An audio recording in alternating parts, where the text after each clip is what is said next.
title, The Stowaway. In the year 2478, humanity had conquered the stars.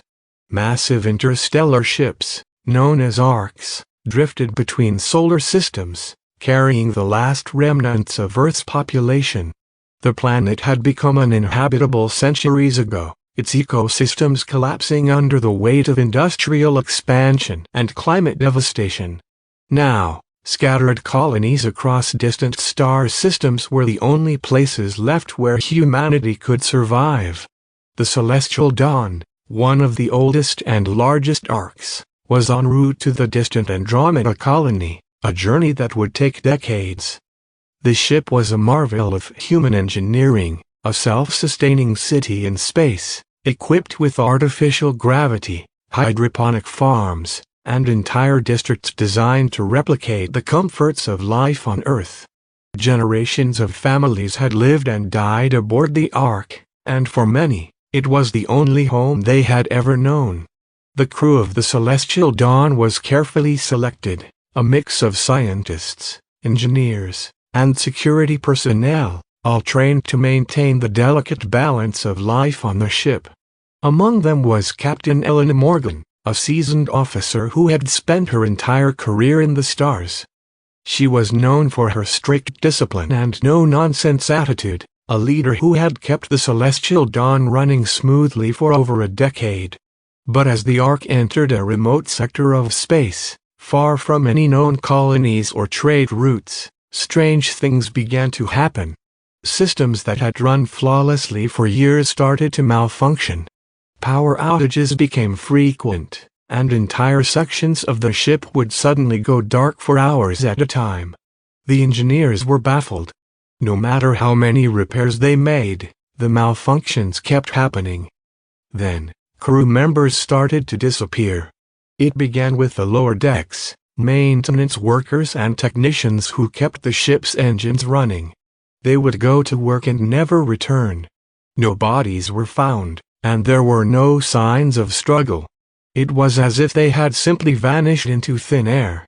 Captain Morgan was concerned, but she kept her focus on maintaining order. She couldn't let the crew panic, not when they were so far from any hope of rescue. But as the disappearances continued, it became harder to keep everyone calm. Rumors spread like wildfire, whispers of a ghost ship, of something lurking in the darkness of space, waiting to strike. One night, as Captain Morgan was reviewing the ship's logs in her quarters, she received a distress call from one of the outer observation decks. It was a frantic voice, barely coherent, pleading for help. Without hesitation, Morgan grabbed her weapon and rushed to the location, her heart pounding in her chest. When she arrived, the observation deck was empty. The large viewing windows revealed the endless void of space, with distant stars flickering like faint embers. There was no sign of the crew member who had called for help. But something felt off, an eerie stillness that made the hairs on the back of her neck stand on end. Then she saw it. In the reflection of the observation window, something moved. It was quick, just a blur in the corner of her vision, but it was enough to make her spin around, weapon raised. But there was nothing there, just the cold, empty deck. "Who's there?" she called out, her voice echoing in the vast chamber. Silence. She slowly approached the far end of the deck, where the shadows were thickest. As she moved closer, she heard a faint sound, a whisper, barely audible, like a breath of wind in a sealed room. Elena. Her blood ran cold. She hadn't told anyone she was coming to the observation deck. How did they know her name? Elena. The whisper came again, louder this time, and more distinct. It was coming from the darkness, just ahead. Captain Morgan tightened her grip on her weapon and stepped forward, her eyes scanning the shadows for any movement. And then she saw it, a figure, standing just at the edge of the light. It was humanoid, but its features were wrong. Its limbs were too long, its eyes too large, glowing faintly in the dim light. Its skin was pale, almost translucent, and it seemed to shimmer as it moved, as though it were not entirely solid. "Elena," it whispered again, and this time, the voice was clear. It wasn't a ghost. It wasn't even human. It was an echo, a remnant of an ancient race that had once lived among the stars, long before humanity had ventured into space. The echoes were beings of pure energy, capable of manipulating their physical form and merging with technology. They had been extinct for millennia, or so it was believed. But this one had survived, stowed away on the celestial dawn for centuries, feeding on the ship's energy and slowly consuming its crew.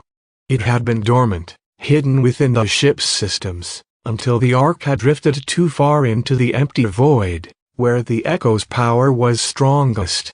"Elena," it whispered again, its voice like a song, melodic and haunting.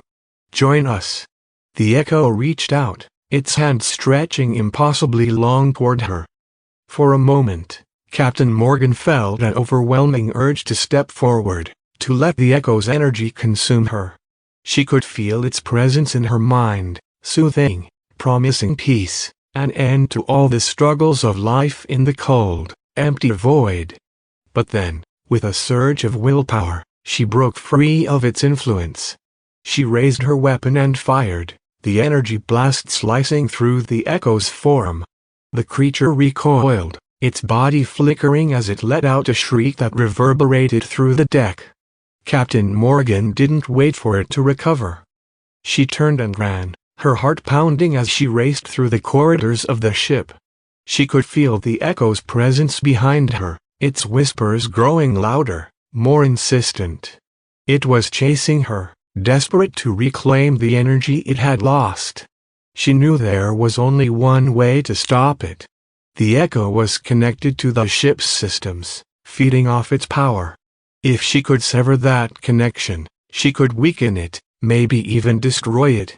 She made her way to the ship's core, the heart of the celestial dawn, where the main power systems were housed. The chamber was bathed in a faint blue glow, the hum of the ship's engines resonating through the walls. As she approached the control panel, the echo appeared again, its form shimmering in the air. "Elena," it whispered, its voice pleading now. "Please." Captain Morgan ignored it. With a swift motion, she activated the emergency override, shutting down the ship's main power grid. The lights flickered, then went out, plunging the ship into darkness. For a moment, there was silence. And then the echo let out a final, agonized scream as its form disintegrated into nothingness, its energy dissipating into the void. Captain Morgan collapsed to the floor, gasping for breath. She had won, but at a cost. The celestial dawn was now drifting powerless through space, and the crew had been decimated.